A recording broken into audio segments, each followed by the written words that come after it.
en el mundo de la radio, no se le presta, a mi modo de ver, humildemente lo digo, la atención debida. Y por eso se nos ocurrió con Juliana poner este subtítulo de Cosa de Mandinga, porque realmente para muchas personas que les atrae la radio, son radioaficionados o son radioescuchas o les interesa el mundo de las telecomunicaciones, esto realmente es algo muy misterioso. Avanzamos con la que viene, Juliana, por favor.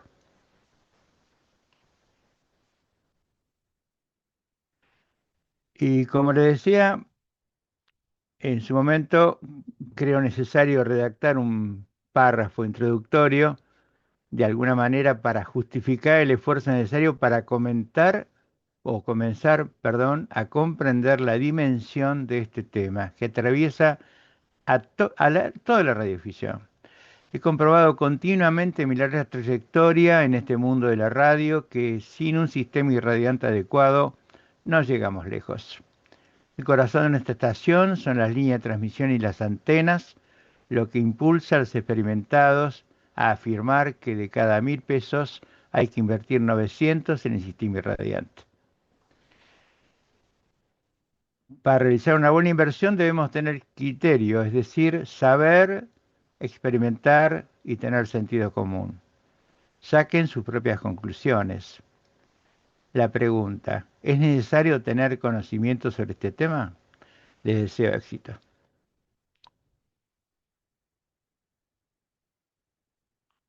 Antes de comenzar con este trabajo, deseo establecer algunas pautas. En primer lugar, este trabajo está dirigido a personas sin formación en el tema. En segundo lugar, es necesario, como cuando comenzamos a estudiar un idioma, conocer el vocabulario básico. En tercer lugar, la propuesta no tiene el formato de seminario, sino el de aula-taller, que requiere una activa participación de todos. Cuatro, las preguntas, aunque parezcan triviales, hay que hacerlas. Firmado el que habla, Miguel Ángel Lavalle, Lima Unifor 1, Rey Unifor. Este glosario resumido intenta hacer una semblanza rápida de cuáles son los términos que manejamos habitualmente. Acoplador o trasmatch, un elemento que permite adaptar impedancias y acoplar líneas si fuera posible. Aislador dieléctrico. Volvemos para atrás, Juliana. Aislador dieléctrico, material que tiende a impedir la circulación de electrones. Antena, dispositivo metálico que irradia y recibe OM, las ondas electromagnéticas. Atenuación, disminución de señal en coaxiales, tierra, medios, etc.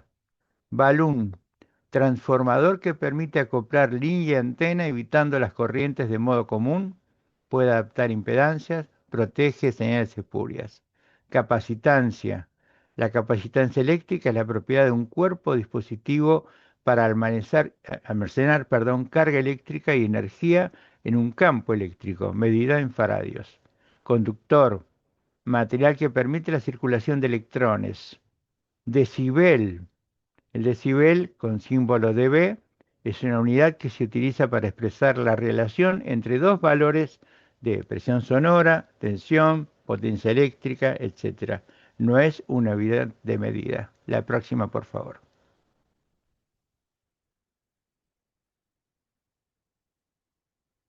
Impedancia, oposición a la circulación de corriente alterna que posee una parte resistiva y una parte reactiva, capacitiva o inductiva que afecta la fase de la corriente. Inductancia. La inductancia eléctrica es la propiedad de un conductor o bobina de oponerse a cambios en la corriente eléctrica mediante la generación de un campo magnético y una fuerza electromotriz inducida. Se mide en henrios. Línea de transmisión. Cable responsable de conducir radiofrecuencia.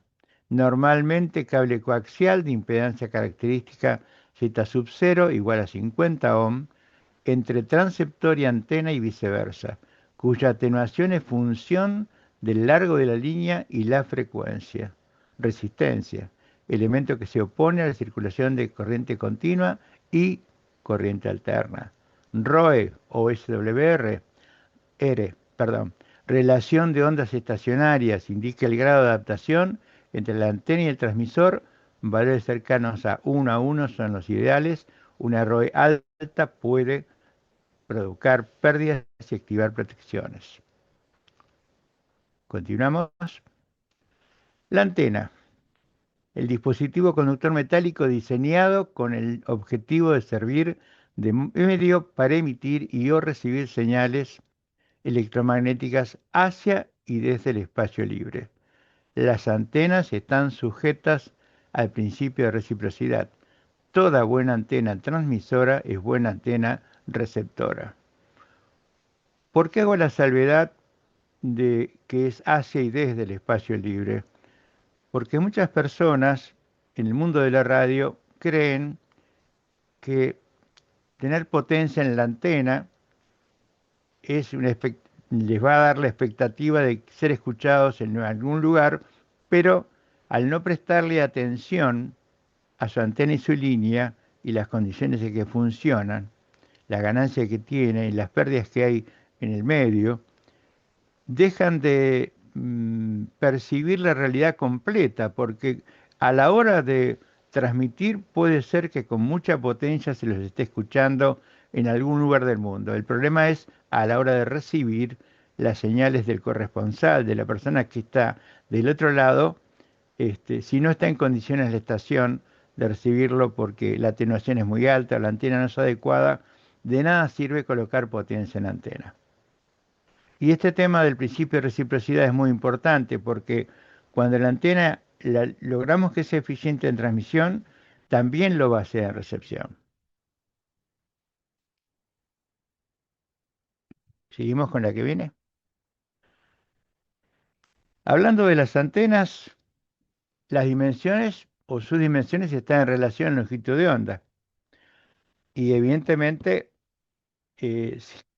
si tenemos en cuenta que la longitud de onda la calculamos fácilmente como lambda igual a 300 sobre la frecuencia, nos damos cuenta que a medida que la frecuencia aumenta, lambda disminuye. Quiere decir que el tamaño de las antenas a altas frecuencias o muy alta frecuencia va a ser muy pequeño y a medida que la frecuencia va bajando a las bajas frecuencias, las antenas van a crecer tremendamente en tamaño. Ejemplo, en la banda de 160 metros, 1.8 megaciclos de radioaficionados, la antena, la lambda tiene 160 metros aproximadamente.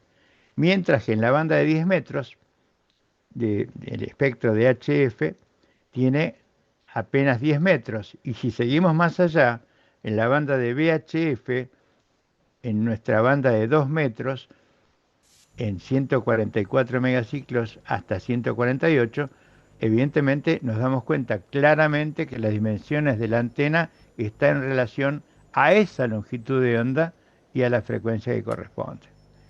Y las podemos clasificar rápidamente en elementales, antenas muy pequeñas, resonantes, por ejemplo en dipolo de media onda, y directivas, que tienen un dipolo, generalmente como elemento emisor, y además elementos directivos como son los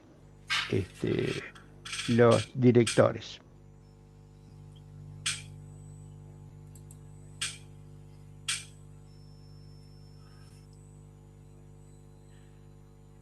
Tendremos que definir algunos parámetros básicos, ¿no?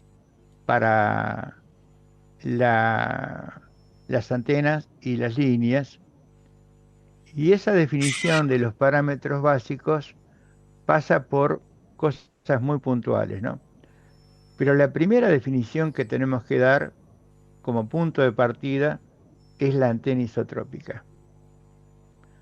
¿Y qué es la antena isotrópica?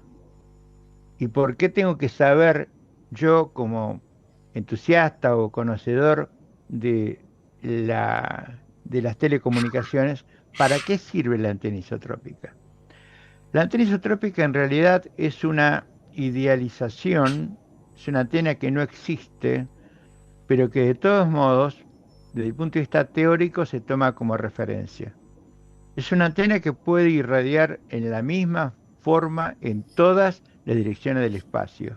Quiere decir que si imaginamos una esfera, la antena isotrópica estaría dentro de la esfera y en cada uno de los puntos de la superficie de la esfera tendríamos la misma potencia irradiada independientemente del azimut o la dirección en la que estemos.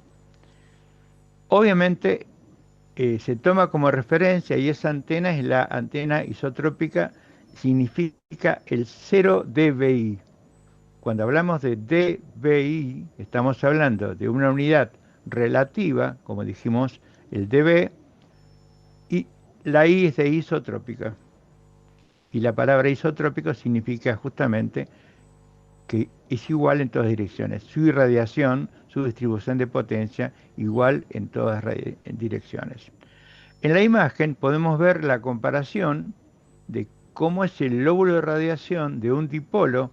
En este caso el dipolo está vertical, imaginen una varilla en el centro de la imagen, pasando por el centro de esta especie de dona, de rosquita que tenemos allí, este, que indica claramente que este dipolo, puesto en forma vertical, va a irradiar en forma omnidireccional. ¿Qué quiere decir? Alrededor del dipolo, a 360 grados por igual. Por igual en la periferia de esta imagen tridimensional, porque después, a medida que vamos cambiando el ángulo, la potencia va a ir cambiando. Y eso lo vamos a ver un poquito más adelante. Pero esto marca la diferencia de la ganancia direccional del dipolo respecto de la antena isotrópica. Y esa ganancia direccional se cuantifica en un número que es 2.15 dBi. ¿Qué quiere decir? Que si la isotrópica tiene 0 dBi, el dipolo radia 2.15 dBi por encima del cero. Y para que tengamos noción de qué estamos hablando, 3 decibeles serían la potencia mitad o doble, depende que estemos hablando de un atenuador o de un amplificador. En este caso sería, o lo podríamos interpretar como que este dipolo está entregando el doble de la potencia aproximadamente, porque en realidad no es el doble, es 2.15, no 3, dB respecto del isótopo. Seguimos con la que viene, por favor.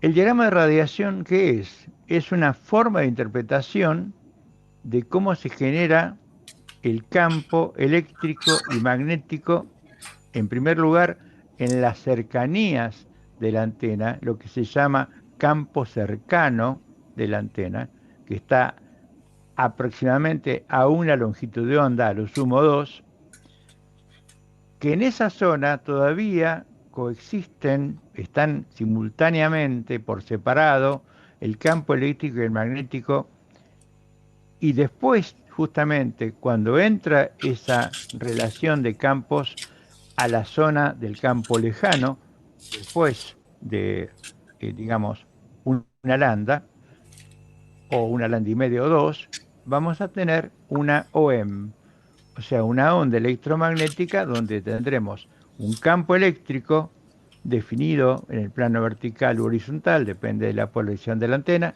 y un campo magnético que estará a 90 grados de ese campo eléctrico. Con la, digamos, con la particularidad de que ambos campos en la onda electromagnética están en fase. ¿Qué quiere decir esto de que están en fase? Que cuando comienza uno, comienza el otro. Cuando uno tiene el máximo, el otro también tiene el máximo. Cuando uno tiene el cero, el otro también tiene cero. Y todos los valores intermedios coinciden. La diferencia está en que uno es un campo eléctrico con voltajes y el otro es un campo magnético que habla de corrientes y en definitiva de intensidad de campo. Como es un tema bastante complejo, lo vamos a ir viendo de a poco.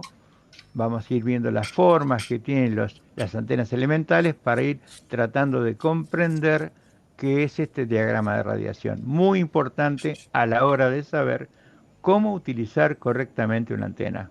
Seguimos con la que viene, por favor, Juliana. Y acá a la vista tenemos, digamos, justamente el lóbulo de radiación de un dipolo que está en el eje Z, vertical. Es como la primera imagen que vimos, que tenemos la definición de la antena isotrópica. Yo les dije, materialicemos el dipolo en la línea vertical. Justamente en esta imagen podemos ver cómo radia un dipolo, digamos, en posición, en este caso horizontal, ¿no es cierto? En aquel caso fue radiación vertical. Por eso fíjense que acá hay dos zonas perfectamente definidas por colores. Esos colores intensos, magenta, están indicando que a derecha e izquierda, en cierto ángulo, el dipolo horizontal está radiando. Y a medida que digamos, el ángulo del diagrama va cambiando, también va cambiando la intensidad de potencia radiada. Por eso los colores van del magenta al rojo, al naranja, al amarillo, al verde y finalmente al celeste, que indica que por las puntas el dipolo no radia absolutamente nada. Lo vamos a ver varias veces, así que no quiero insistir mucho con el tema. Seguimos, Juliana, por favor. Este es un tema importante, como yo le contaba a Juliana cuando charlábamos de esta charla, que yo creo importante entender el funcionamiento de estas antenas de incidencia vertical. Hay un micrófono abierto, ciérrelo por favor. Hay un funcionamiento de estas antenas de incidencia vertical, en inglés Near Vertical Incidence Antennas, que, ¿qué son? Bueno, son antenas que por su posición, fundamentalmente horizontales, ¿no? Están ubicadas horizontalmente. Por su posición respecto del suelo, su forma de radiación, su lóbulo de radiación, apunta hacia el cenit, o sea, hacia arriba de nuestras cabezas. Eso significa que estas antenas, al irradiar verticalmente hacia la parte más alta de la atmósfera superior, buscando qué, buscando alguna de las capas en las cuales esa frecuencia puede refractar, es decir, cambiar de dirección y eventualmente volver hacia la Tierra, eh, va a depender, digamos, la capa correspondiente va a depender fundamentalmente de la frecuencia en la que estemos operando. Pero lo importante acá de entender es que cuando yo utilizo una antena dipolo, en este caso, por ejemplo, que esté muy cerca de la Tierra, o sea, que esté por debajo de la media longitud de onda, muy cerca de la Tierra, acabo de decir, lo repito, vamos a ver un ejemplo dentro de unos minutos. ¿Qué genera? Genera una irradiación de señal vertical que vuelve hacia la Tierra como si fuera que tomáramos nosotros una manguera, en verano especialmente para no morirnos de frío, ¿no? Una manguera de la cual sale agua, apretamos la salida de agua hacia arriba y vamos a formar una especie de lluvia que sube y vuelve a caer como una flor de la ducha hacia abajo.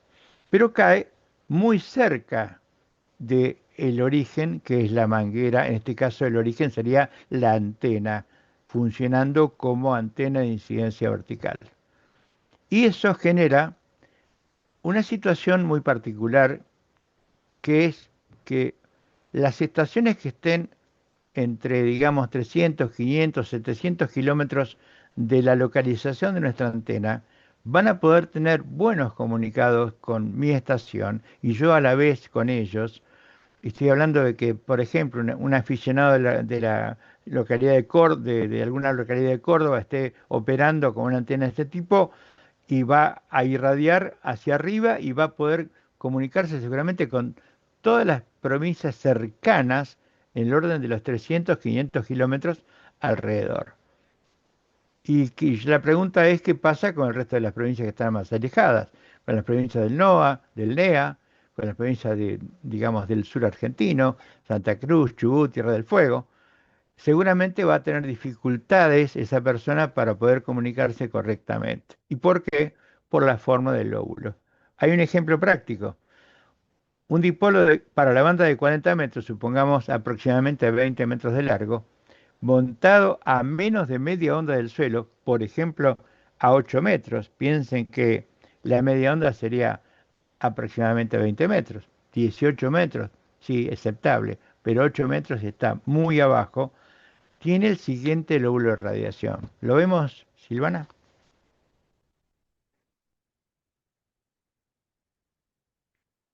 Fíjense cómo es el lóbulo de esta antena dipolo horizontal que radia fundamentalmente hacia arriba.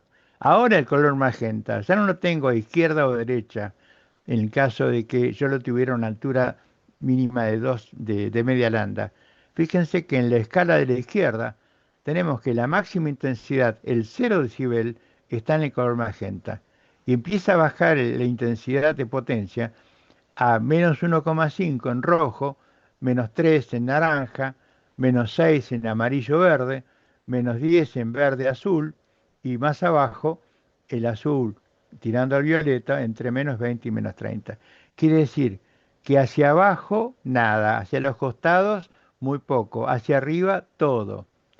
¿Y debido a qué? ¿Cambió con respecto al dipolo horizontal? No, tiene la misma medida, yo lo calculé para que tenga la misma dimensión que me da la fórmula, esa formulita que conocemos los radioaficionados, 142,5 dividido la frecuencia, bueno, lo calculé con esa fórmula, pero ¿qué pasó?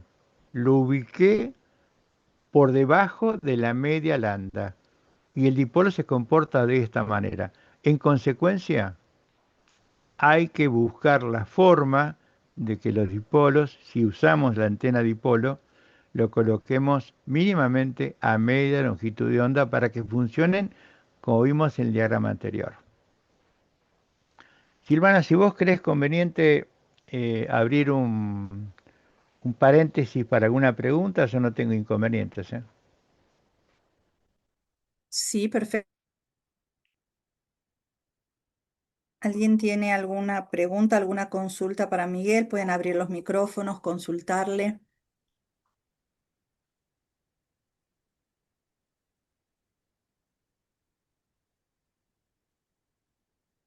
¿No? ¿Vamos todo bien? Bien, en esta imagen entonces continuamos, Silvana. En esta imagen dice Claudia está en espera. No sé por qué Sergio Claudia está en espera. Debería estar conectada. ¿Alguna dificultad por ahí operativa? No sé. Silvana, ¿podés ayudarla a Claudia?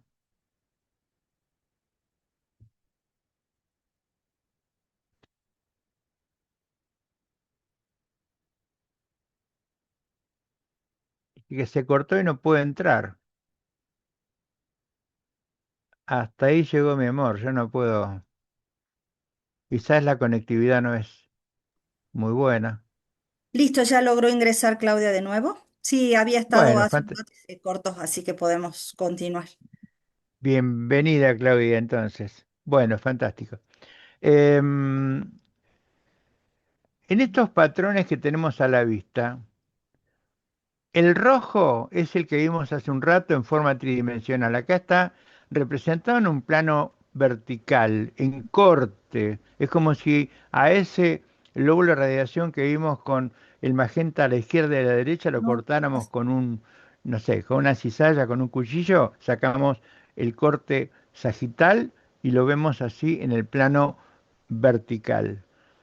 Fíjense justamente que el ángulo de radiación que es la zona, digamos, que tenemos a la izquierda y a la derecha en el color magenta, recuerden cómo era, tenemos el máximo de radiación y hacia el centro nada. Este dipolo está, fíjense, 0,5 de lambda. ¿M? Cuando nos vamos al dipolo color celeste 0,37, empieza a deformarse y empieza a tener, es el color, digamos, turquesa, ¿no? Diría yo, que está acá arriba, es el que empieza a deformarse, el rojo comienza a parecerse al lóbulo de la NBIS, de la antena de incidencia vertical.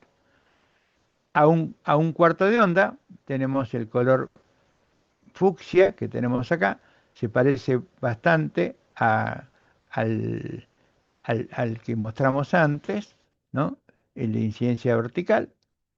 El dipolo en verde, 0,03, está, digamos, muy cercano a la Tierra, por eso las pérdidas son muy grandes y la irradiación es mínima, comparada con, por ejemplo, el que incide hacia arriba o el que emite hacia arriba. Azul tenemos uno que está a 0,1 de lambda, ¿m? O sea, un poquito más arriba, al 10% de lambda. O sea, si hablamos de la banda de 40 metros, en este caso sería 4 metros, ¿no? En este caso sería un poco menos. En definitiva, podemos ver las diferencias de los cinco ejemplos que indican que si queremos tener un ángulo de disparo adecuado para medias y largas distancias, tenemos que tener el primero en rojo, que va a tener algunos mínimos en la zona cercana, en la zona local, ¿no? Que por cercanía lo van a escuchar bien de todos modos, pero fundamentalmente para el dipolo, es el lóbulo ideal. El que está arriba, el magenta, evidentemente se parece muchísimo al, este, al que nosotros conocemos como antena de incidencia vertical. Con todo lo que dijimos, apuntamos hacia arriba, cae cerca de la antena, a quizás 4 o 5 cientos de kilómetros, y el resto de las señales no llegan muy lejos. ¿Seguimos con la próxima? Estos son los parámetros básicos, por lo menos algunos de ellos, de una antena. Fundamentalmente, la dirección de apuntamiento. ¿Qué es esto? Es la dirección de máxima radiación. Ahí aparece el concepto de directividad y ganancia en esa dirección. Eso se nota muy claramente en las antenas Yagi, que son antenas de varios elementos. Como dijimos hace un rato, un elemento receptor más largo que el excitado, que es el elemento alimentado con la potencia del equipo, del transceptor, y después los dipolos directores, que son más cortos y que van alejándose del elemento excitado. Dependiendo de la ganancia de la antena y su directividad, tendremos el ángulo de la antena y tendremos también la directividad, ¿no? Si son muchos directores, tendremos una antena de ángulo muy, muy estrecho, y si el director es uno solo, quizás el lóbulo sea bastante más, es con un ángulo más generoso, más grande. El lóbulo principal es el que apunta en la dirección que buscamos, ¿no? La dirección que buscamos en una Yagi es en la opuesta al reflector, hacia adelante. Los secundarios, los lóbulos secundarios son inevitables, se van a formar, y son lóbulos que envían o irradian menor cantidad de energía que el principal, pero están ahí. El ancho del haz. Un tema importante es el margen angular de direcciones en la que el diagrama de radiación de un haz, el haz de la antena, toma un valor de 3 decibeles por debajo del máximo. Quiere decir que yo marco a dónde llega ese ángulo cuando la potencia radiada bajó 3 dB respecto de la máxima, ¿no? y ese ángulo me está estableciendo el ángulo de radiación de la antena. Cuanto más elementos tenga esta Yagi, por ejemplo, más pequeño va a ser ese ángulo. Si tiene solamente un director, va a ser bastante amplio. Si tiene solamente el excitado y un reflector, bastante más amplio. Ese es el concepto del ancho de haz. Con respecto a esta relación del lóbulo principal a secundario, es el cociente entre el- los decibeles que tengo en el sentido de máxima radiación y lo del lóbulo secundario que elija para ver la relación. Esta relación delante-atrás, que se llama front to back en inglés, eh, front to back radio, es el cociente en decibeles entre el valor máximo de radiación y el del máximo de radiación en sentido contrario. Este valor es importante en las antenas Yagi, por ejemplo. ¿Por qué es importante? Porque si yo tengo una antena Yagi que tiene 20 dB de relación frente-espalda, significa que las señales que vengan de frente a mi antena van a estar intensificadas con una ganancia del orden de los 20 decibeles, que es un valor muy grande, ¿no? En cuanto a incrementar las señales que llegan. Y las que están hacia atrás van a ser, las que vienen de atrás de la antena, que pueden ser señales interferentes, señales no deseadas, van a estar atenuadas justamente por esa gran relación frente-espalda. La antena prioriza las señales que están hacia adelante y minimiza las señales que están hacia atrás. ¿Seguimos con la que viene?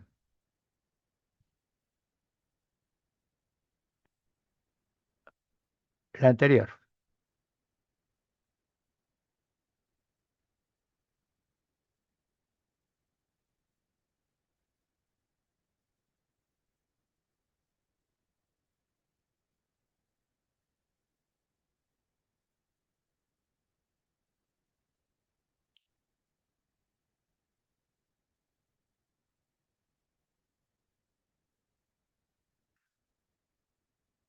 A ver, Juliana, después de los parámetros, esta, muy bien.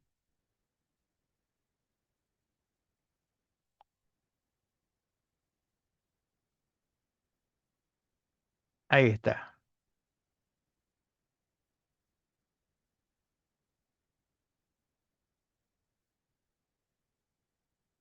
En esta imagen volvemos a tener otra vez ese lóbulo tan especial del dipolo orientado, eh, digamos, en forma horizontal, polarización horizontal, a media longitud de onda del piso, ¿no?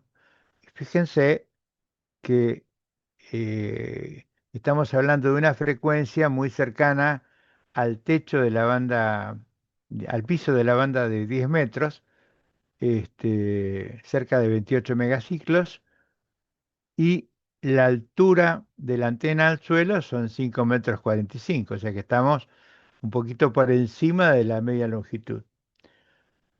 Em, Acá nos da la ganancia este programa que es el Managal, que es un programa especial de simulación eh, del funcionamiento de las antenas, muy interesante, y usarlo, aprenderlo y usarlo frecuentemente. Nos permite ese programa tener una idea antes de construir nuestra antena de cuál va a ser su performance, su rendimiento, su funcionamiento, y sus características. Fíjense que acá, para el dipolo que está planteado, de una forma determinada, no está mostrado en la imagen, sino está mostrado su diagrama de radiación en forma de corte por plano vertical, como hicimos antes, está indicando en color verde un ángulo que tiene del orden de los 29,3 grados de elevación. Ese es el ángulo de máxima radiación a derecha e izquierda de este diagrama. Lo que significa que yo estoy impactando en la ionosfera bastante lejos, lo que me da cobertura seguramente de media y larga distancia. Y también tengo lóbulos secundarios o ese lóbulo va bajando de intensidad a medida que me voy este, aumentando el ángulo, ¿no? Y tengo posibilidad de cobertura también local y de distancias menores, ¿no? Esa es la ventaja de tenerlo en esta posición y no, como dijimos antes, muy cerca del suelo, donde tenemos el problema de que la antena irradia exclusivamente hacia arriba. El que sigue, por favor, Silvana. El ancho de banda, ¿qué es el ancho de banda de una antena? El ancho de banda se refiere básicamente este, a eh, las características físicas de la antena van a definir su ancho de banda. Ejemplo, si yo construyo un dipolo que lo calculé con esa fórmula que mencioné, 142,5 dividido la frecuencia en megaciclos, me da una cierta longitud en metros. Si yo construyo el dipolo, dos aisladores, un centro de antena, un balún y el cable coaxial, tengo el dipolo para montarlo. Si yo lo construí con un cable, por ejemplo, de 2,5 milímetros de diámetro, va a tener un cierto ancho de banda y eso va a determinar un cierto ancho de banda de ROE. ¿Qué quiere decir? Que yo la ROE que voy a medir en el centro del dipolo, cuando lo coloque a media longitud de onda, acuérdense, ¿no? Este, voy a medir la ROE en esa posición, me va a dar quizás una ROE buena, aceptable, menor de 1,5 a 1, y es totalmente aceptable. eh, no hace falta tener exactamente 1 a 1, porque para 1,5 a 1 tengo una pérdida bastante baja, que si yo mejoro la ROE seguramente va a mejorar. Eh, Ahora, ¿qué sucede? Si yo modifico el diámetro del conductor digamos, del, del dipolo, voy a modificar también sus características de ancho de banda y voy a modificar la impedancia y también voy a modificar el ancho de banda de ROE. Y voy a encontrar quizás que para un dipolo de digamos, diámetro de conductor de excitado de dipolo mayor, voy a lograr que la estacionaria, la ROE, la relación de onda estacionaria, sea muy parecida en el centro y a lo largo de toda la antena. Y ahí la importancia del ancho de banda que hay que tener en cuenta.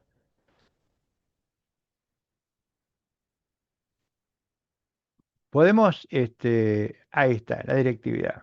Recién hablábamos algo de la directividad.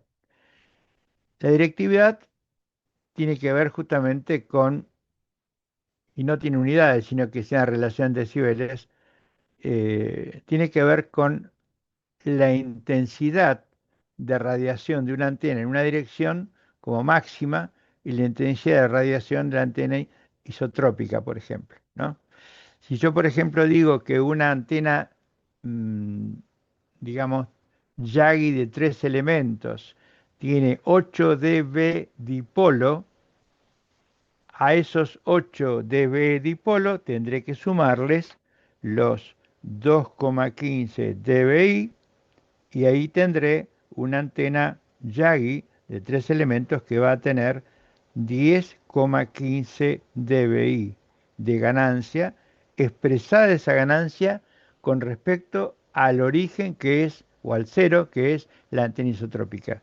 Ahora, si yo la refiero a la ganancia de un dipolo, esa antena va a quedar como que tiene 8 dB dipolo, dBd, y son dos formas de expresar la ganancia de la antena y en consecuencia entrar a hablar de la directiva de la antena, hacia dónde irradia más, este, de una manera respecto de una antena de referencia que es el dipolo, de la otra manera respecto de la antena isotrópica como otra referencia. Fíjense la diferencia, 8 dB dipolo y 10,15 dBi.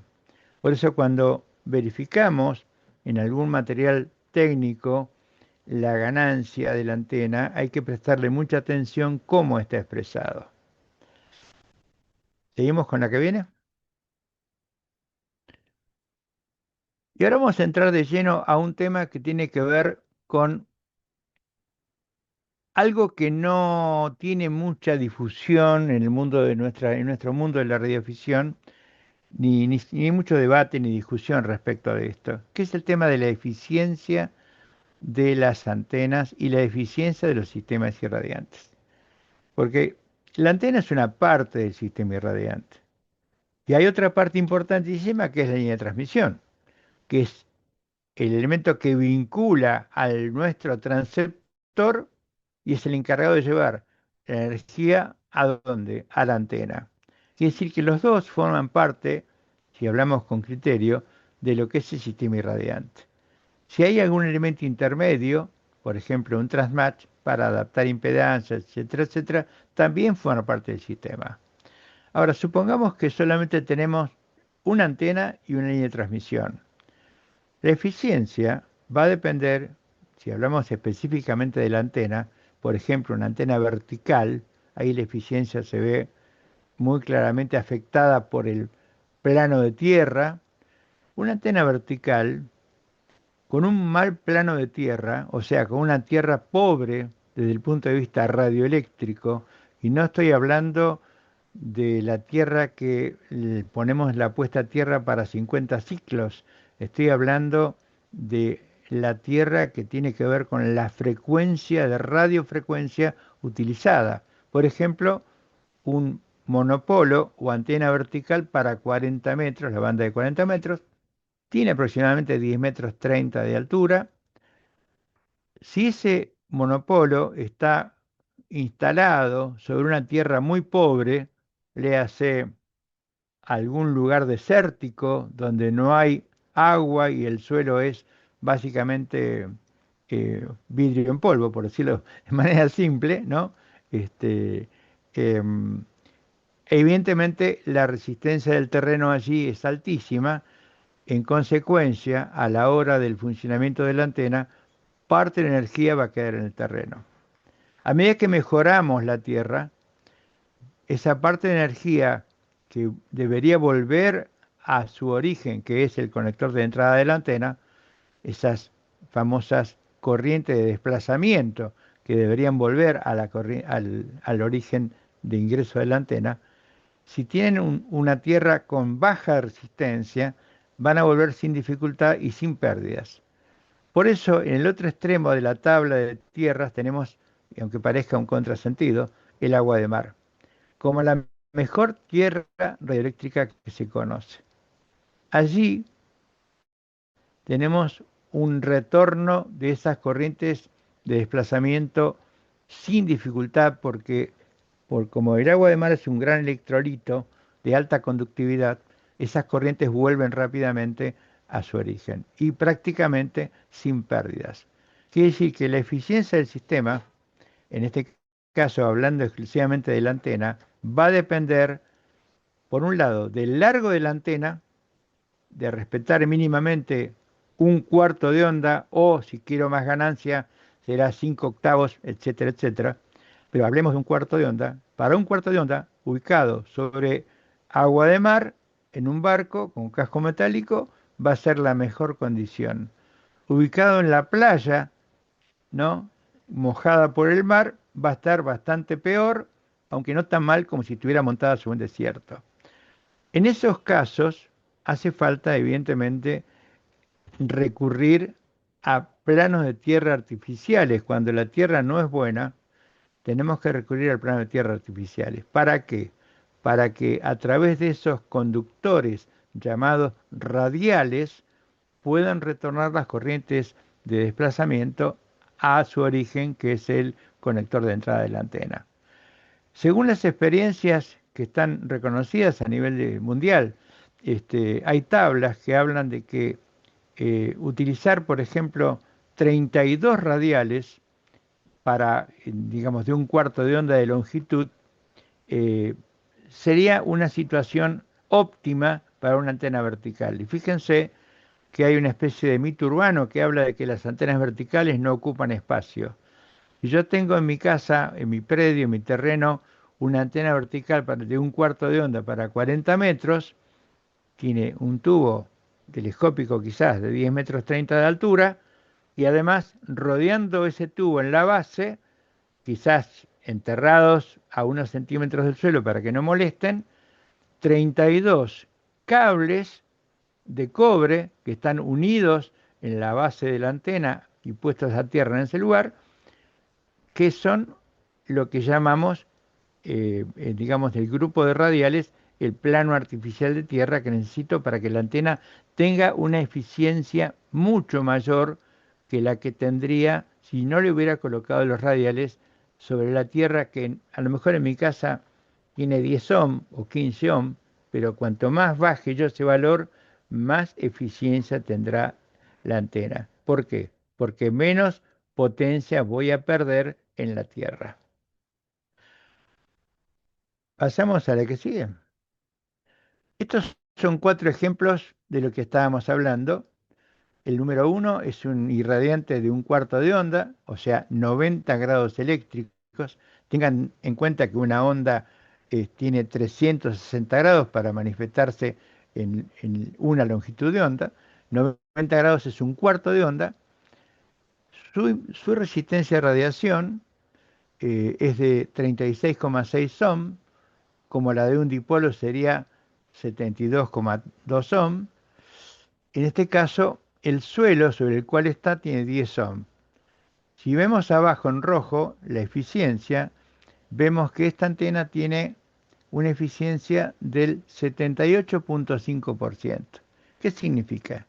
Que de cada 100 watts que yo hago llegar a la antena, evidentemente voy a tener 78,5 irradiados, ¿no?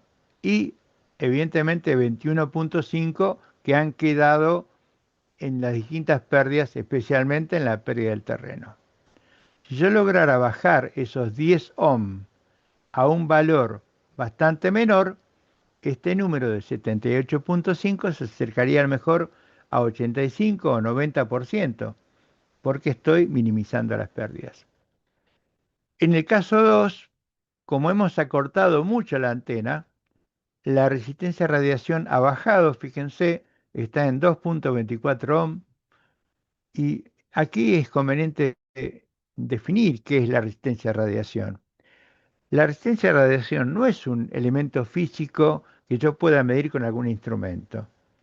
Es la capacidad de la antena de transformar potencia eléctrica en onda viajera. Y esa capacidad de la antena depende fundamentalmente del largo de la antena. Si yo acorto mucho la antena, comienzo a tener resistencia a radiación más pequeña, lo que significa que voy a disminuir su eficiencia para irradiar. Fíjense la diferencia entre el caso 1 y el caso 2. De un cuarto de onda vertical me voy a una antena que tiene 0,07 de lambda, ¿no? Bastante menos, y su resistencia a radiación bajó a 2,24. Con un agravante, ¿cuál es? Que como yo necesito sintonizar la antena para que resuene en la frecuencia de operación, al acortarla, tengo que colocar una inductancia, una bobina, para poder sintonizar la antena y que resuene a la frecuencia de operación. Y esa bobina, dependiendo de la cantidad de vueltas que tenga, del alambre con el que esté construido, del diámetro de la forma, va a tener una cierta reactancia inductiva y va a tener también un Q, o sea, un factor de mérito, que va a determinar una resistencia a la circulación de la corriente alterna que circula por la antena. En este caso, 19 ohm. Por eso si van abajo al caso 2 de la eficiencia, van a ver que esa antena tiene una eficiencia muy pequeña, 7,1%. ¿Mm? O sea que de cada 100 vatios irradio 7,1 y la diferencia queda en calor. El caso 3 y el caso 4 son casos similares, con terrenos un poquito mejores. En el caso 3, 5 ohm, Entonces, fíjense, la eficiencia para una antena aún bastante corta aumentó al 56% porque disminuí el piso, digamos, o sea, el suelo, pero también la bobina es más pequeña porque la antena es más larga. Y en el caso 4 tengo un piso bastante malo, un suelo bastante malo, 15 ohm, y evidentemente la resistencia a radiación, a pesar de que es similar al caso 3, me produce una eficiencia del 33%. Quiere decir que de cada 100 vatios solamente 33 son los emitidos y el resto, ¿dónde queda? En el suelo y en las pérdidas propias de la antena. Como ven, el panorama en el tema de la eficiencia supera a ese mito urbano de que lo único que hace falta en una antena es ajustar ROE. Entonces, acá viene bien decir que la relación de ondas estacionarias que medimos es el primer peldaño de una escalera bastante importante de transitarla bien para llegar a que la eficiencia de la antena sea la mejor. El primer paso, logremos que haya una muy buena transferencia de potencia con la ROE mínima en valor lo más cercano a 1,5 hacia abajo. Y luego verifiquemos que la antena esté bien construida y fundamentalmente que no sea extremadamente corta, que no supere el acortamiento del 70% de la longitud normal. Quiere decir que yo, un monopolo de 40 metros, que tiene, póngale, 10 metros en números redondos, podría acortarlo hasta 7 metros, no más. ¿Por qué razón? Porque al acortarlo más, voy a introducir fenómenos de pérdidas en la bobina y en el bajón de la resistencia a radiación. Así que qué importante es esto a la hora de ver cómo funciona mi antena. ¿Seguimos con la que viene?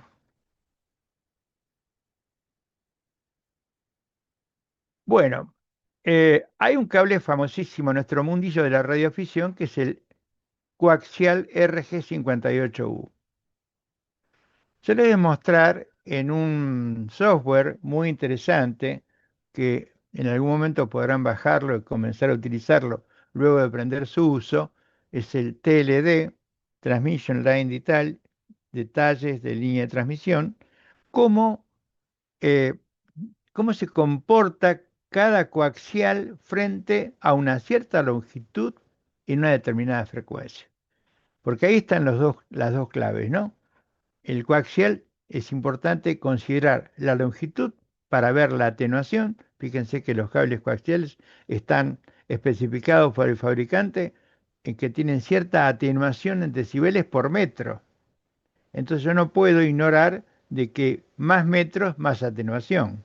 Cuanto más larga la línea, evidentemente más atenuación. Y ustedes van a decir, bueno, Miguel, pero a veces hace falta, es necesario. Sí, hace falta, bueno, si yo necesito 25 metros para llegar a mi antena, por supuesto no le puedo poner 22 o 20, tengo que poner 25. Lo que sí tengo que hacer es elegir un coaxial de la menor pérdida posible que yo pueda pagar, ¿no? Porque evidentemente cuanto mejor calidad tienen los coaxiales, más caros son, este, para poder satisfacer esta relación de que necesito tal longitud y la mínima atenuación. Ese software nos va a mostrar eh, tres casos de cable coaxial para VHF y tres casos de cable coaxial para UHF. Y vamos a ver claramente que el RG58U, especialmente en VHF y mucho menos en UHF, es un cable totalmente no apto. Empezamos con el primero. Acá tenemos arriba Transmission Line Digital, como les dije, en software especial, versión 2.0. Acá seleccioné el cable Belden 9201, equivalente al RG58U que usamos a veces. No importa el resto de las características por ahora, no le presten atención. Acá he seleccionado la frecuencia de 146 MHz. He colocado en la salida, en la carga, una carga ideal de 50 más J0. ¿Qué quiere decir? Totalmente resistiva de 50 ohm. Y tengo un largo de línea de 25 metros. ¿M? Y acá tengo una potencia de salida del equipo. El transceptor tiene 50 vatios. Fíjense lo que pasa, dejemos de lado todos los numeritos intermedios, qué pasa al final, cuánta energía llega al, digamos, a la antena, al DOAT, que es la carga, la antena. Entraron 50 vatios por la punta del cable, llegaron 21.14. 21.14. He perdido en el camino ni más ni menos que 29 vatios con este famoso RG58U en los 25 metros. Entonces, repito, lo único que yo he hecho es utilizar eh, la selección del cable. En este caso pasamos al RG6 CAT-TV, un cable que se utiliza mucho se utilizaba, ahora se está utilizando menos porque se incorpora la fibra en las líneas de cable de las empresas de cable. Tiene 75 ohm. No, no, el anterior, el CAT-TV, por favor.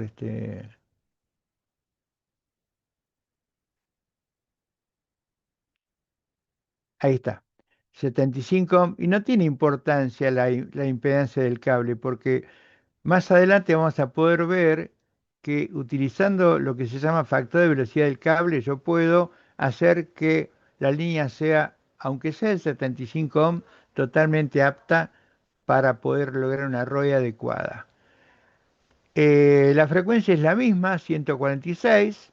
La impedancia de carga o la antena es igual, 50 ohm. La potencia que ingresa son 50 vatios y la línea tiene 25 ohm. Con este cable a la antena llegan 30.7 vatios. O sea que apenas perdí 10.3 vatios en el camino. Bastante mejor la situación respecto de la RG58. Y el que viene es el LMR 900. Este cable es bastante costoso, pero lo tomo como referencia para darnos cuenta de cómo es la cosa, ¿no? Fíjense, tenemos misma frecuencia, 146, misma carga, 50 ohm, misma potencia de entrada, 50 vatios. ¿Cuánto llega a la antena? Con este cable, 44 vatios. ¿Cuánto perdí en el camino? 6 vatios. Si con estos tres ejemplos no entendemos que el cable es importante a la hora de evitar pérdidas por atenuación del cable, yo creo que evidentemente eh, eh, no terminamos de cerrar el tema. Creo que es definitivo. La conclusión, la moraleja de esto es, cuanto mejor es el cable, menores pérdidas tiene en la frecuencia de operación, voy a lograr colocar en mi antena la mayor cantidad de potencia necesaria. Lo que ocurre habitualmente es que hay gente que no repara en esta situación, coloca un 25 metros de RG58 porque quizás no se han tomado el trabajo antes de hacer la instalación de la antena en en una mesa de trabajo de su estación, conectar el equipo, conectar un batímetro en la punta del cable con una carga de 50 ohm resistiva pura y verificar que para 50 vatios cuánta potencia llega al extremo del cable. Si hubieran hecho esa prueba antes de instalarlo el cable en la antena, no usarían ese cable, con toda seguridad. Cambiarían el cable y buscarían un cable mejor. Ahora vemos el ejemplo para la banda de UHF. Volvemos al RG58, misma potencia, la frecuencia 435, mismo largo de cable. ¿Por qué mismo largo de cable? Porque podríamos tener una antena bibanda, una antena, por ejemplo, una X510 de la Diamond, una antena X marca, no importa la marca, pero bibanda, que trabaja en B y en U. Bueno, el cable es el mismo. Entonces, fíjense que para los 50 vatios en UHF llegan a la antena 9,6 vatios. Quiere decir, perdí casi 41 vatios en el camino, el 80% de la potencia. Con el próximo, el KTB, vamos a poder ver que en 435 la cosa mejora un poco, yo diría bastante. A la antena llegan ahora casi 22 vatios. Perdí 28. Evidentemente la diferencia es sustancial. Con el mejor de los tres elegidos, el LMR 900, se repite la situación. Silvana, pasamos al LMR 900. Ahí está, gracias. Y ahora tenemos que a la antena llegan 40 vatios. ¿Mm? Ustedes pueden ver de esta manera cómo los radioaficionados tenemos posibilidades de saber, y los que no son radioaficionados y les interesa el tema también lo pueden hacer, si saben cómo, y si tienen alguien que los guíe para poder hacerlo, se puede verificar antes de hacer la instalación ese cable en esa longitud, cuál es la atenuación que tiene. De esta manera, evidentemente vamos a estar mucho más tranquilos de haber elegido una parte importantísima que es justamente la línea de transmisión, más allá del tipo de antena que utilicemos, porque podemos utilizar una antena excelente. Por ejemplo, yo nombré hace un ratito la Diamond 510, X510, la antena tiene 10 dBi de ganancia, un poco más en UHF, pero en VHF tiene 10 dBi. ¿Qué quiere decir? Que yo estoy perdiendo en UHF, digamos, 9,9 dB, o perdón, 0,9 dB para el caso del LMR. Estoy perdiendo 1 dB, quiere decir que ya la antena no gana 10 dBi. Va a tener 1 dB abajo por el cable. Y como el caso del RG58 es mucho peor, van a ser varios dB. Entonces la pregunta es, ¿de qué sirve tener una excelente antena si yo tengo un muy mal cable elegido en la longitud que corresponde? Con otro agravante, que como dijimos antes, la antena responde al principio de reciprocidad. Como es una muy buena antena transmisora, también es una muy buena antena receptora. Quiere decir que se puede dar el caso de que yo, por ejemplo, tenga una atenuación tal en el cable coaxial RG58 que si llegan 0,3 microvolt a la antena y mi equipo tiene una sensibilidad de 0,2 microvolt, es probable que yo no alcance a escuchar la señal por la atenuación del cable, no por la antena. Quiere decir que yo voy a escuchar ruido cuando debería estar escuchando el mensaje del corresponsal.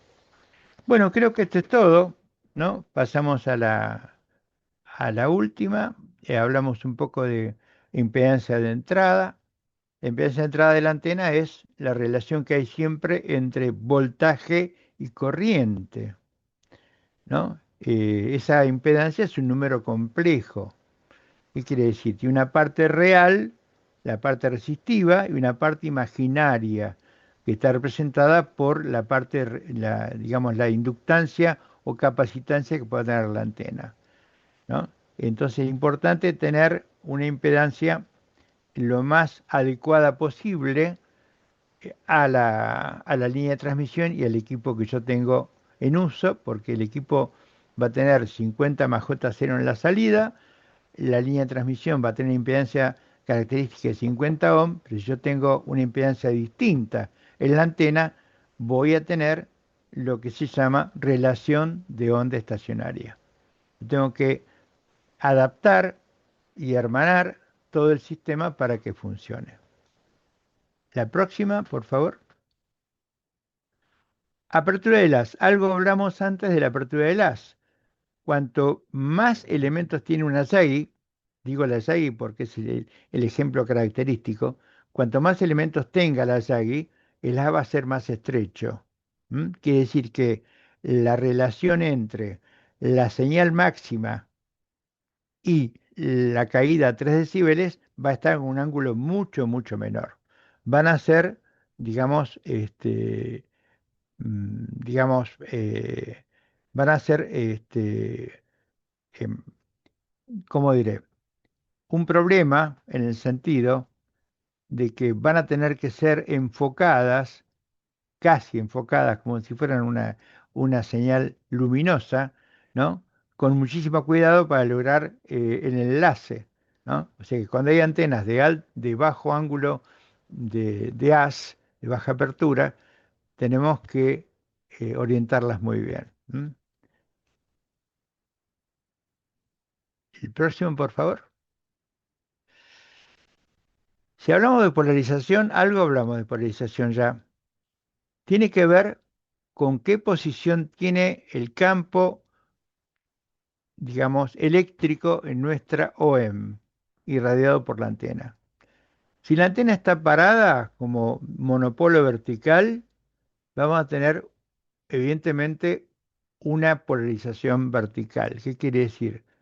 Que la onda electromagnética generada por esa antena va a estar en el plano vertical y la onda del campo magnético va a estar en el plano horizontal. Eso nos obliga a utilizar dentro de este sistema, supongamos que tenemos una antena vertical en un sistema local de VHF y la antena de la estación base es de, digamos, del tipo vertical para tener radiación, el doble de radiación omnidireccional y cubrir el área de cobertura completa con una señal importante en todos los puntos del área de cobertura. Evidentemente, los corresponsales que estén dentro del sistema, por ejemplo, personas que están caminando y están utilizando un equipo portable, un handy, no pueden utilizar el handy con la antena horizontal porque evidentemente están contraponiendo la polarización del handy, de la antena del handy, la han llevado de vertical a horizontal y eso significa una pérdida importante en la señal de 6 o más decibeles. Quiere decir que hay que utilizar las polarizaciones homólogas. ¿Qué quiere decir? Similares. Así que el handy tengo que usarlo como el fabricante lo construyó, lo diseñó y construyó, para ser utilizado con la antena vertical, ¿no? La estación móvil también, obviamente sería ridículo andar con una estación móvil con un dipolo, ¿no? Un dipolo horizontal. Ahí tiene que haber un monopolo vertical, que puede ser de un cuarto, de 5 octavos, no importa, pero tiene que ser vertical. En definitiva, las polarizaciones son importantes, especialmente, por ejemplo, cuando estamos operando satélite, porque muchas veces sucede que la señal que llega del satélite, que está quizás volando a unos 800 kilómetros de altura y está a lo mejor a 1000 y pico de kilómetros de mi posición, a veces por problemas atmosféricos y otros inconvenientes puede haber un cambio de polarización en la señal que salió a lo mejor polarizada vertical del satélite y en el cambio en el sistema, digamos, em, eh, perdón, no tuve tiempo de leer. En el sistema tenemos alguna modificación de polarización y si nosotros no acomodamos nuestra antena a ese cambio de polarización, no vamos a escuchar la señal del satélite correctamente. De ahí la importancia de que haya coincidencia en las polarizaciones. ¿Podemos seguir con la próxima? Acá volvemos al concepto de la resistencia a radiación básico para empezar a hablar de la eficiencia de las antenas, ¿no? Entonces, evidentemente, esta resistencia a radiación, que es la resistencia que dijimos no podemos medir, pero es importante porque es la capacidad de la antena de transformar potencia eléctrica en onda viajera. Evidentemente, si no logramos que la resistencia a radiación sea la adecuada, en un monopolo vertical, por ejemplo, 36,6 ohm, parte de la energía se va a irradiar en ¿dónde? En alguna resistencia espuria que se va a generar, pero no va a llegar a la antena y va a poder ser radiada. Entonces, esta radiación depende fundamentalmente del largo de la antena, del largo eléctrico de la antena. ¿Mm? Si un monopolo vertical tiene 90 grados eléctricos, evidentemente tenemos que ir a antenas del orden de 90 grados, y cuando tenemos 90 grados eléctricos, un cuarto de onda, tendremos 36,6 ohm. Y esa es la condición ideal. Después todo lo demás, después todo lo que tiene que ver con la Tierra de la que estábamos hablando. En el caso de los dipolos, que son 180 grados eléctricos, esa radiación está en 73,3 ohm. Vamos a la próxima, por favor. Y intentaremos hacer una clasificación, porque esto es muy genérico, pero intentaremos empezar a clasificar las antenas de hilo, las eternas olvidadas en la radiodifusión, las que usaban fundamentalmente nuestros predecesores, nuestros abuelos de la radio, empezando desde Tesla y Marconi y Hertz en adelante, ¿no? Hoy por hoy están siendo, yo noto que hay un volver a las fuentes, ¿no? Porque hay muchas personas que están en el mundo de la radiodifusión que están intentando usar antenas de hilo largo, cosa que han encontrado que tienen propiedades y particularidades muy interesantes. La que viene, en cuanto a la apertura, evidentemente las antenas de apertura son las que utilizan ciertas superficies o aperturas, ángulos, para dirigirlas, ¿no? Este, dirigirlos especialmente a una dirección porque nos interesa. Y las planas son una forma particular de las antenas de apertura, que son muy comunes en los radares, ¿no? En cuanto a la agrupación de antenas, los famosos array o arreglos, podemos hablar, por ejemplo, de los arreglos típicos de los dipolos plegados, que están en una misma línea, están colineales, ¿no? Y conectados y enfasados, o sea, en su correspondencia de fase, para que cuando la línea de transmisión llegue al transceptor tenga 50 ohm y pueda entregar toda la potencia. Esas agrupaciones de antenas funcionan con acciones sumatorias, de acciones de suma, porque cada una de ellas, cada uno de los integrantes va a sumar a la ganancia direccional de la antena. ¿M? Y estas antenas tienen características muy particulares porque eh, mm, si tenemos, por ejemplo, en cuenta que una torre tiene una formación, un array de 4 dipolos, dependiendo cómo está ubicado el soporte de esos dipolos, va a producirse, si a espaldas está la torre, va a producirse un diagrama de radiación llamado cardioide, o sea, en forma de corazón, porque de alguna manera la torre está sirviendo como una especie de reflector que modifica el logro de radiación. Así que fíjense que estas formaciones, estos arrays este, lineales, ¿no? Elementos puestos en una línea, hay que tener mucho cuidado en el montaje y, de ser necesario, dirigir el haz hacia donde nos interesa. También hay arrays planos, elementos que están dispuestos bidimensionalmente sobre un plano, y los arrays conformados, que son los que están formando una especie de curva de esfera, son muy particulares y muy específicos. A ver, la próxima. Y desde el punto de vista funcional, podemos decir, como sucedió hace ya bastante, a fines del siglo XIX, 1888, el laboratorio de Hertz, que demostró experimentalmente la existencia de las ondas electromagnéticas. Fíjense que James Maxwell, 15 años antes, había planteado la ecuación, las 4 ecuaciones de Maxwell, que son las que regulan todas las telecomunicaciones y todo el electromagnetismo. Hertz, 15 años después, logra en su laboratorio demostrar la existencia física de esa onda materializada en una chispa que se genera en un dipolo que casualmente tenía un reflector. ¿eh? El dipolo emisor tenía un reflector de zinc semicilíndrico o parabólico y el emisor también. Estaban enfrentados en una mesa muy larga que utilizó Hertz para hacer la experiencia. Y se logró determinar que cuando una chispa se disparaba en uno de los dipolos, aparecía instantáneamente en el otro. Esas son las antenas con reflector. Recién hablábamos de los dipolos enfasados. Bueno, acá tenemos un ejemplo de dos dipolos, ¿eh? Dos dipolos plegados que tienen una impedancia distinta a los 50 ohm, más alta, y están enfasados con esas líneas de coaxiales que vemos en la imagen, ¿no? Famosas líneas de fase. La próxima.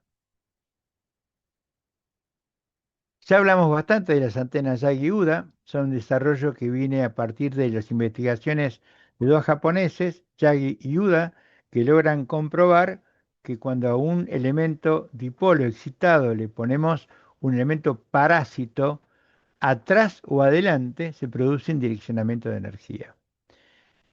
Así que bueno, las que están en la imagen son dipolas de alta ganancia, perdón, son Yagi de alta ganancia, y fíjense que tienen unos cuantos directores y un reflector triple, así que antenas de altísima ganancia que casualmente están en fase, por lo que se puede ver. La que viene, antenas de panel, las vemos muy frecuentemente en las torres de emisión telefónica, ¿no? Este, Son antenas que están recubiertos por un radome que es transparente a las ondas y una serie de arreglos de dipolos en fase para lograr una radiación direccional que tienen cierta inclinación, como podrán ver, ese tilt, esa pequeña inclinación, hace que la cobertura sea perfectamente definida a un área determinada. Área donde la próxima antena de trunking del sistema telefónico va a solapar la zona para poder continuar de antena a antena cuando nos movemos, ¿no? Y acá intentamos mostrar, cuando hablamos de una línea de transmisión, qué es una línea de transmisión, básicamente. Y cada celda de estas contiene resistencia, inductancia, capacitancia y conductancia, ¿no? Que es, evidentemente, la conductancia se relaciona con las pérdidas del dieléctrico de esa capacitancia. Y ustedes dirán, pero ¿cómo, Miguel? Eh, ¿Por qué resistencia? Bueno, porque si tomamos un metro de cable coaxial, el cable coaxial tiene en el central y en la malla un entramado de cobre o un tubo corrugado de cobre. En el central un conductor de cierta cantidad de hilos, también de cobre. Esos elementos de cobre, esos cables de cobre, no importa la forma, tienen cierta resistividad y evidentemente por metro una cierta resistencia. Por, Al circular corrientes, la anterior por favor, Silvana. Al circular corriente los conductores se va a producir un efecto inductivo, por eso aparecen las L, las inductancias, las bobinas, propias de la circulación de corriente en un conductor. La capacitancia se produce entre la malla o el tubo que forma la parte externa del cable coaxial y el conductor central, separadas por un dieléctrico, que puede ser polietileno en forma de espuma, foam, o otros termoplásticos que tienen ciertas características. Eso hace que tengan ciertas pérdidas para ciertas frecuencias. Por eso el fabricante tiene que especificar atenuación en función de frecuencia. Ahora sí vamos a la que viene, Juliana. Cuando hablamos de propagación de las ondas en una línea de transmisión, tenemos que tener en cuenta el tipo de dieléctrico que hay en el medio. Porque si lográramos, por ejemplo, un cable coaxial RG213, sacarle todo el dieléctrico y dejar por suspensión magnética el cable central flotando en el centro coaxial de este cable, en el centro exacto de este cable, concéntrico siempre, tendríamos que el factor de velocidad ahí sería prácticamente 0,95, 0,97. Pero cuando le colocamos un dieléctrico, polietileno, polietileno FOAM, porque tiene ese FOAM, es un mismo polietileno, pero cuando se inyecta le colocan, el fabricante le coloca gases inertes, burbujas de gases para que la masa sea discontinua y la onda pueda progresar en el cable con más facilidad, o sea, menor oposición. Y como ven, hay distintas velocidades, factores de velocidad para el polietileno 0,66, el polietileno sólido, para el teflón 0,70, para la espuma de teflón 0,82, etcétera. O sea que dependiendo del eléctrico tendremos una cierta velocidad de la onda dentro del cable. Por eso es normal que en la parte de afuera del cable coaxial la energía viaje a un valor cercano a 300.000 kilómetros por segundo y, por ejemplo, en un polietileno sólido viaje el 66% de ese valor dentro del cable, o sea, viaje a unos 180, 185.000 kilómetros por segundo. Ese demorar la señal, de tener un poco su propagación, impedir su propagación dentro, genera efectos que tienen que ver con el largo de las líneas. Cuando yo tengo que cortar una línea de un cuarto de media onda, tengo que tener en cuenta que ese cable va a tener cierto factor de velocidad y tengo que tenerlo en cuenta a la hora del corte. La próxima, Juliana. Acá tenemos una tablita así muy genérica de atenuaciones para cuatro cables en función de la frecuencia. Fíjense cómo eh, este, el famoso RG58 o A o AU tiene para ya digamos la mitad. Tengan en cuenta que esta escala es logarítmica. Para unos 7 megaciclos estamos hablando de eh, un dB cada 100 pies, o sea, cada 30 metros. Un decibel cada 30 metros. 90 metros, 3 decibeles. Fíjense, ¿no? Tenemos una línea coaxial en 7 megaciclos que va a tener bastante atenuación. Y si vamos a elegir un cable mejor, eh, el RG8 o el RG59, el 59 es muy parecido al CAT-TV o al RG6, ven, van bajando las atenuaciones en función de la frecuencia. De acá la importancia de elegir bien el cable. La próxima. Bueno, creo que los que conocemos algo de este tema sabemos que un cable coaxial básicamente tiene estas partes. Un conductor externo que puede ser una red trenzada o un corrugado, como los cables tipo Celflex, Elias, que vienen con la malla con un tubo corrugado de cobre, el conductor central, un dieléctrico aislante, como mencionamos, y una capa externa plástica que protege al conjunto.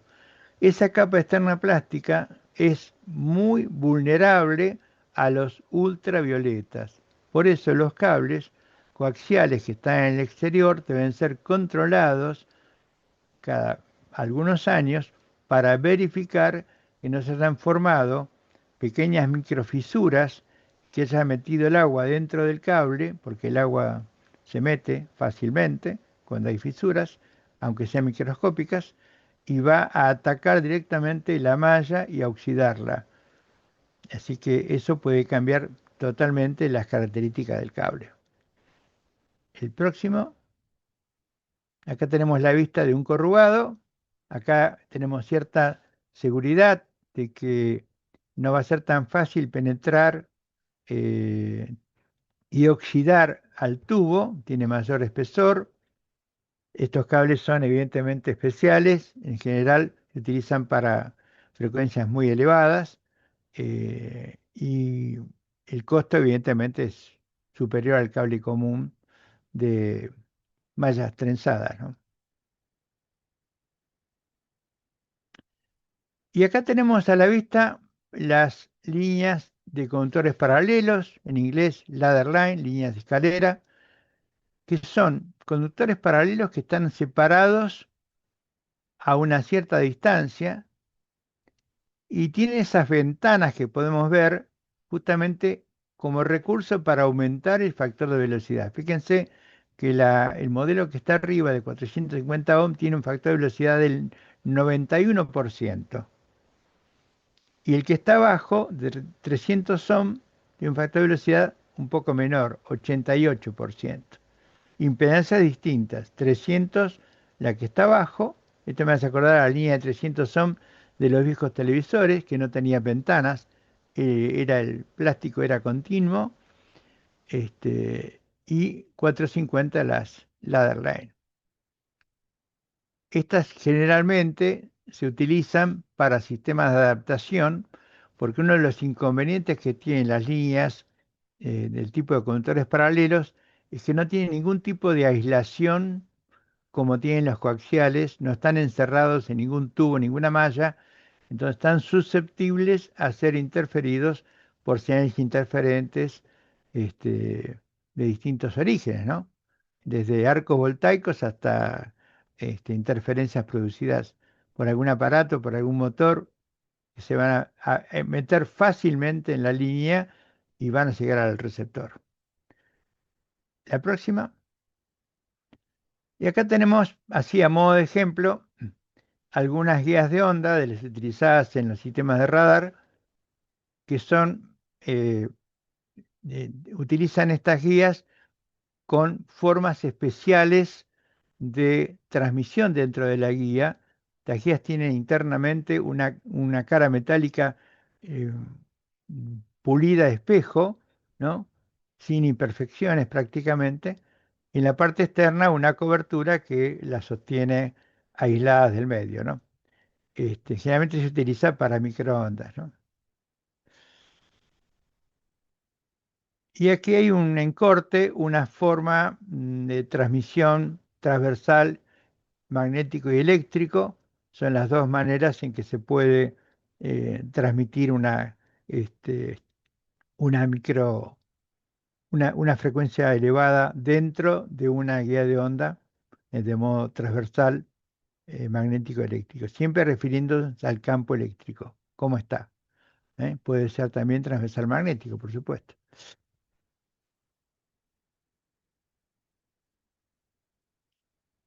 Bien, y acá estamos en una palabrita que, bueno, para mí es una expresión de deseos. Ojalá todo esto que hicimos les sirva, les haya gustado. Tengan en cuenta que esto es a nivel introductorio, que esto está dirigido a personas no especializadas.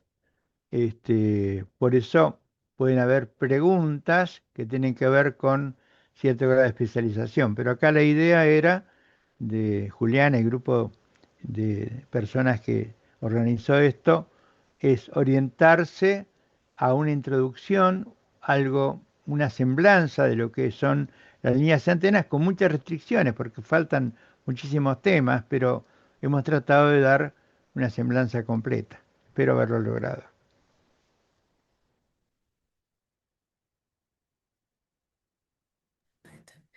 Miguel, acá entre los mensajes tenés una pregunta, dice Luis.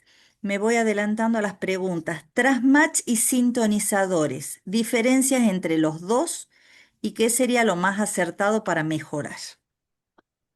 Bien, el Transmatch es un filtro que puede tener características de filtro T o filtro Pi, o sea, eso depende de cómo están colocados la inductancia y los dos capacitores que habitualmente tienen. Pueden colocar los capacitores en forma de Pi o en forma de T. Eso da características de atenuación determinada y el Transmatch tiene una virtud importante. Permite adaptar impedancias y además tiene otra función que poca gente le presta atención. Mira. Ofician de preselector porque cuando yo sintonizo con un Transmatch una antena, estoy haciendo que haya una banda pasante muy finita al hacer la sintonía tan aguda por elementos de alto Q, porque tanto la bobina como los capacitores utilizados en el Transmat, son de altísimo Q. Cuando sintonizo y tengo máximo ruido en el receptor, estoy en un punto en que la ROE va a ser mínima y el ancho de banda pasante va a ser también muy estrecho. ¿Qué significa eso? Que yo las señales que recibo en esa frecuencia en la cual optimicé la antena con el Transmat van a ser prácticamente no atenuadas, van a tener muy bajita atenuación y todas las demás señales hacia arriba y hacia abajo en frecuencia van a entrar en la banda de atenuación. ¿Qué quiere decir esto? Voy a dejar de lado y voy a dejar de escuchar señales interferentes hacia arriba y hacia abajo. El sintonizador básicamente es un dispositivo automático que también utiliza no el mismo criterio del filtro T y Pi, sino celdas de capacitancia e inductancia. Normalmente hay equipos que lo tienen incorporado y pueden hacer una sintonía automática hasta unos 3 de ROE. Hoy por hoy, 2 de ROE era normal, ahora los fabricantes de automáticos han llevado a 3 y 4 de ROE. Algunos tienen incorporados directamente en el equipo y otros vienen aparte, pero son celdas distintas, son celdas de inductancia capacidad que ofician de otra manera. Yo, si me dan a elegir, me quedo con el trasmacho. Una, la atenuación, segundo, el manejo de ancho de banda y tercero, la capacidad de rechazar señales interferentes. No sé si contesté la pregunta. Luis, ¿contestaron la pregunta? Después tenemos una pregunta de Pablo. A César, ver. dame un ratito, ya vi que está con la mano levantada, leemos las preguntas de acá y vemos tu pregunta. Dice Pablo, para el momento oportuno, lo planteado respecto a la altura de un dipolo, ¿tiene el mismo efecto para una antena en FET resonante? Sí, porque en realidad la Zeppelin no es tan crítica como el dipolo, pero de todos modos el efecto tierra influye. Siempre el criterio de la media onda, de la frecuencia más baja, es el que hay que implementar, ¿no? O sea que en realidad, si yo tengo una antena Zeppelin para 80 metros, tendré que buscar la forma de colocarlo lo más elevado posible. Sé que es difícil porque los 40 metros para dos soportes implica una torre muy grande o dos torres o un edificio y un punto de fijación. Es complicado. Yo lo que estoy planteando es que lo ideal es que el dipolo, o en este caso la CEP, estén a media onda del piso, para que el efecto suelo no se produzca. Porque el suelo, tengan en cuenta que si yo, por ejemplo, quiero colocar una antena Beverage, que es una antena de recepción, una antena muy larga, ¿no? Para recibir, yo puedo colocarla a cierta altura, 10, 12 metros del piso, y que tenga 400 metros de largo, si tengo lugar en el campo donde estoy, como el caso de Mario Andraca, que tiene varias de estas, tiene la suerte de tener mucho espacio, pero no es común que lo tengamos. También puedo colocar una beverage, pero cerca del suelo, dentro de mi terreno. Si tengo un terreno grande, puedo colocar una antena beverage, que es un hilo largo, que le voy a colocar a 50 centímetros del piso. ¿Qué logro con esto? Logro una mayor captura de señales y logro disminuir el ruido, porque yo al bajar la antena, evidentemente el ruido se va a atenuar bastante.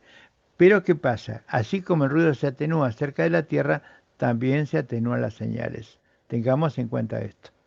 Por eso es importante respetar la altura mínima de media landa para la antena de que hablábamos.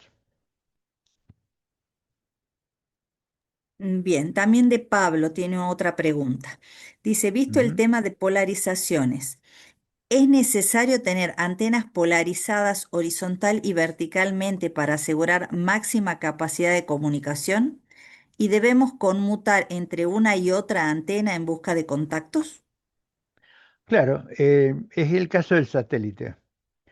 Si yo, por ejemplo, tengo un sistema que permite apuntar al satélite con una antena de VHF y una de UHF. Lo ideal sería que tenga una antena de dipolos cruzados en cada una de las Yagis, en la de B y en la de U. ¿Por qué? Porque al tener dipolos cruzados, seguramente los voy a poner a 40, a 90 grados unos de otros, y va a haber una diversidad de ángulos de polarización que va a permitir, sin conmutar la antena, poder recibir la señal que llega del satélite con polarización a 45 grados, a 50 grados, a 90, lo que sea, ¿no?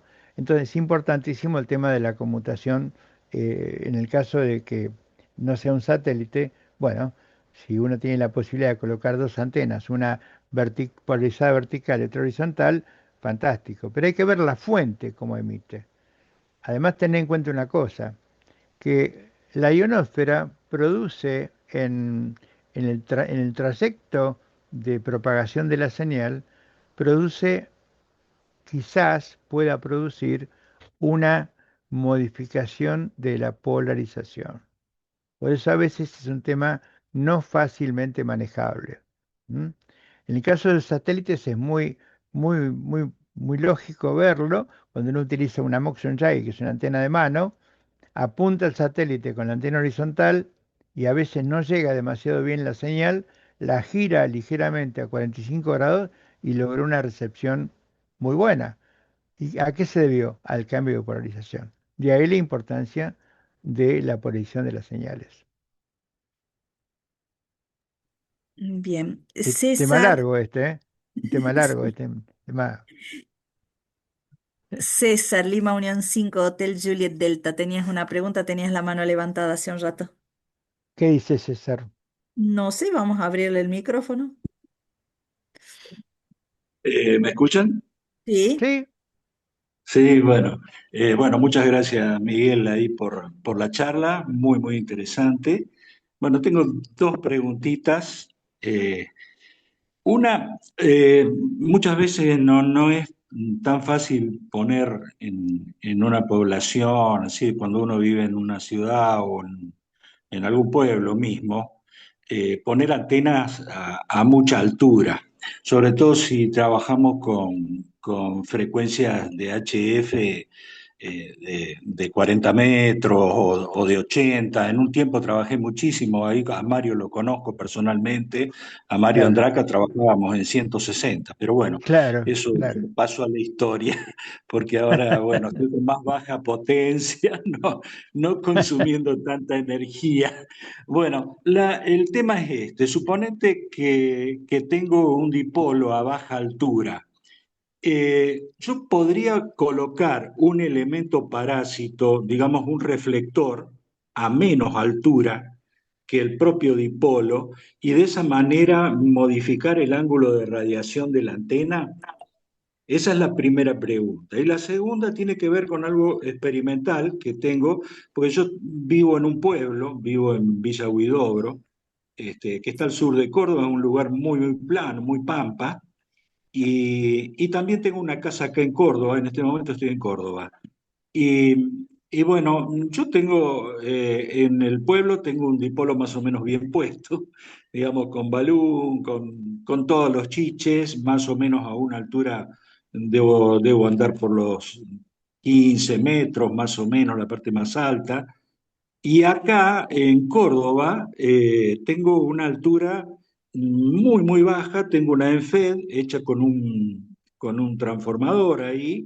eh, Sí, es cierto que tengo muy poca línea, porque la tengo ahí prácticamente pegada al jack de transmisión. Y acá en Córdoba yo tengo muchísima, pero muchísima más recepción y mejora en la transmisión que con el dipolo utilizando la ENFED. Yo me preguntaba si la altura al nivel del mar, y yo la altura que estoy, porque acá Córdoba no es plano, yo estoy en una parte un poco alta de Córdoba, bastante alta, y si la altura a nivel del mar tiene algo que ver con los ángulos de irradiación. Me estoy refiriendo siempre a trabajar con DX, ¿no?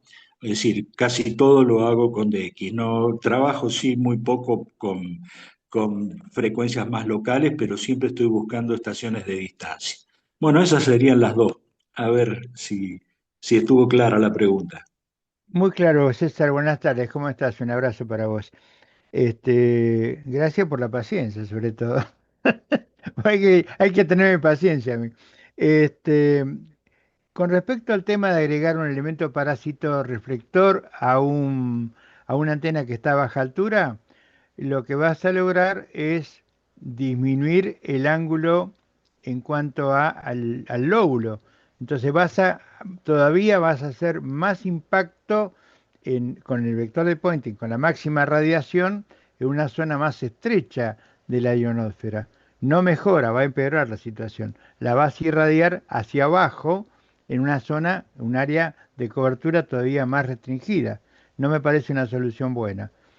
Yo usaría la antena dipolo a la máxima altura que pueda y quizás una solución intermedia sería utilizar un solo soporte, utilizándola en forma de V invertida, lo más alto posible. A lo mejor no tengo la posibilidad de ir a los por 20 metros que necesita una antena de 40, supongamos, pero tengo un molino que está a 8 o 10 metros, bueno, por ahí con el molino tengo la parte más alta a la que puedo llegar, es una alternativa, levanté el centro de la antena a 10 metros y la monto en V invertida y tengo cierta mejora respecto de ponerla a 6, 7, 8 metros de altura, ¿no?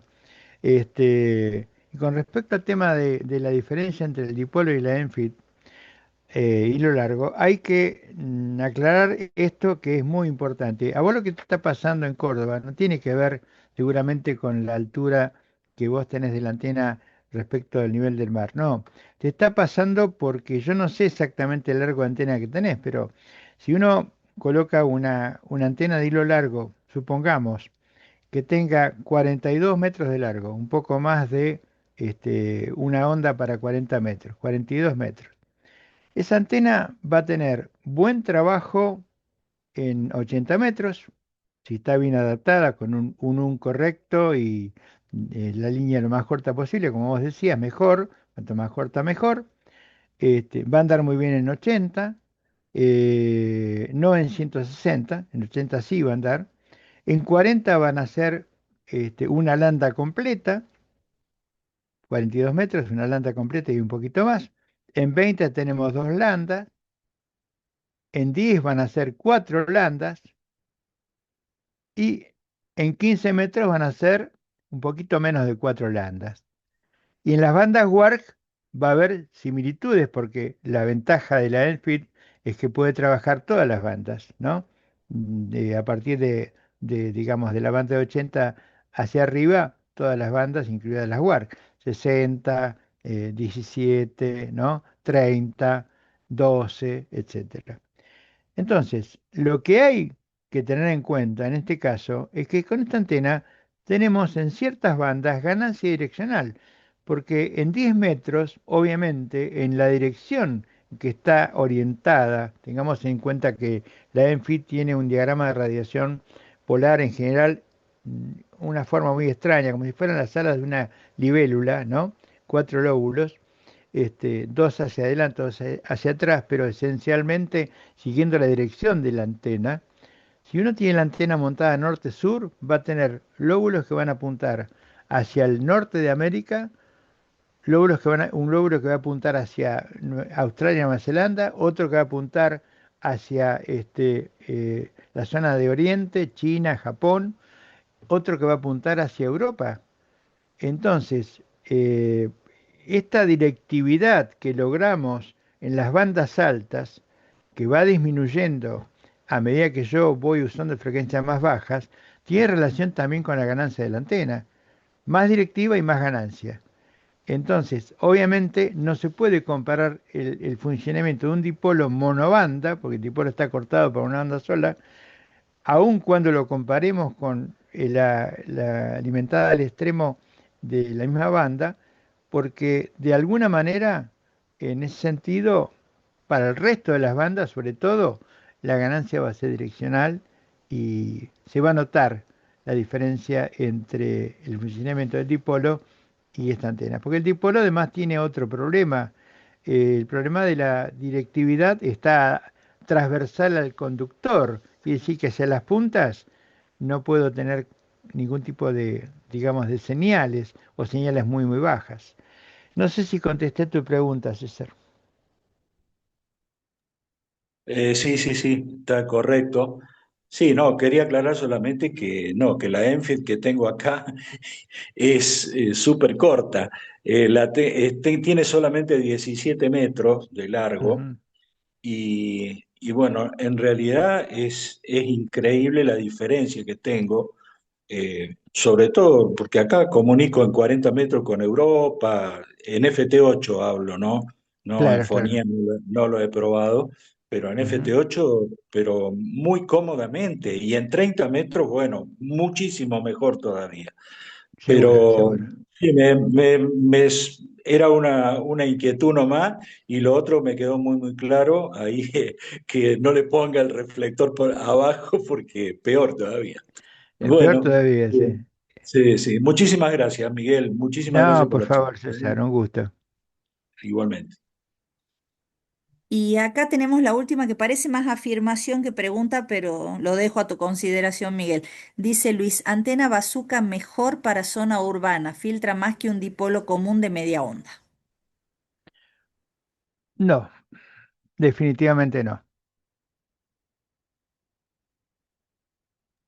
Bien, ahí estaríamos todos. Después tenemos, Luis dice, excelente, gracias. Verónica y Martín también dicen muchas gracias por la charla, excelente 7-3. Ana también dice excelente charla. Jorge Penco, gracias por la charla, saludos para todos. Eh, bueno, yo les recuerdo a todos que ya está armado el grupo en las charlas frecuencia abierta. Y ahí también vuelvo a poner la asistencia para quien haya quedado sin firmarla. Igual ahí la acabo de subir de vuelta. Agradecerles la presencia, la paciencia y habernos acompañado en la charla con Miguel. Y agradecerte a vos, Miguel, también por todas las No, charlas previas y por no, esta. Juliana, por favor, yo lo hago con placer porque sabes que esto me apasiona, tengo un aprecio muy especial por vos en lo personal, sé que es una persona con mucha inteligencia, mucho empuje y le estás dando un perfil nuevo a la radio en el NOA, ¿no? Y eso es importantísimo lo que está pasando, ¿eh? A mí me gusta mucho, te quiero felicitar a vos y al grupo de las chicas que le están poniendo mucha fuerza, mucho amor a todo esto y para bien, todo para bien.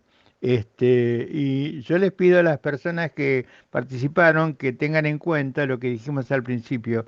Esto es una charla introductoria, ¿no? Hay mucho más atrás de esto, obviamente, pero no tenemos el tiempo físico como para poder tratar todos los temas con profundidad. Además, hay el otro problema que para ciertos temas hace falta un, digamos, un sustrato de conocimiento previo que a veces lo tenemos, a veces no lo tenemos y eso puede dificultar en una charla de este tipo avanzar, ¿no es cierto? Para que se comprenda, para que se entienda el concepto.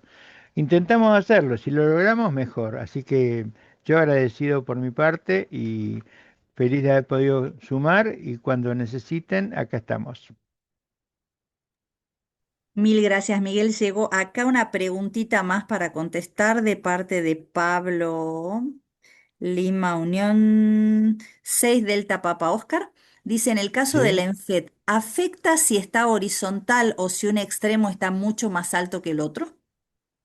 No, no, en absoluto no afecta porque, lo digo de punto de vista experiencial, porque la primera hilo largo que montamos en el club, en Radio Club Ushuaia, tiene un soporte en el sur de 17 metros y en el norte de 9 metros. Y el funcionamiento es excelente. No funciona como una antena sloper, pero hemos comprobado que tiene mucho alcance en esos cuatro lóbulos, y especialmente en la banda de 40 metros. Un día estábamos haciendo una actividad y dirigida fundamentalmente a la Argentina.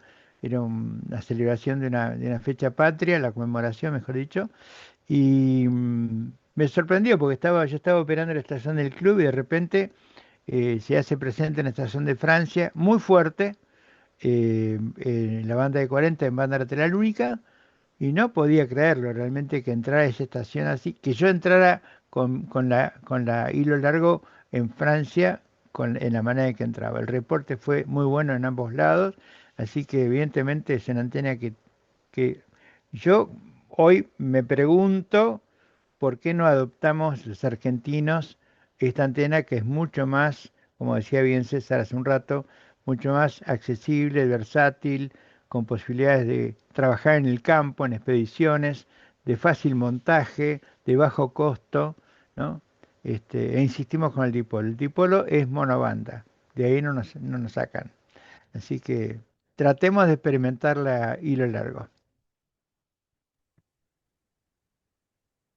Bueno, eh, ahora dice acá, vamos por la Carolina Windom. También la Carolina, es fantástica la Carolina. La tengo hace 8 años funcionando, es una antena fantástica. Y después, bueno, saludos a Miguel y al equipo, interesante la charla y muy educativa. Y bueno, todos gracias y saludos. Así que bueno, nuevamente agradezco a todos. Y bueno, en un mes tendremos otra charla, posiblemente sea enfocada al FT8. Así que los esperamos a todos. Y bueno, vuelvo a repetir, el grupo de WhatsApp está abierto para seguir indagando, investigando y cuando Miguel nos honre con otro curso, ahí estaremos haciendo, espero tener tiempo para poder hacerlo. Muchísimas gracias, Miguel, y a todos. Gracias a vos, Silvana. Un abrazo grande para todos. Abrazo enorme. Chao, chao. Chao.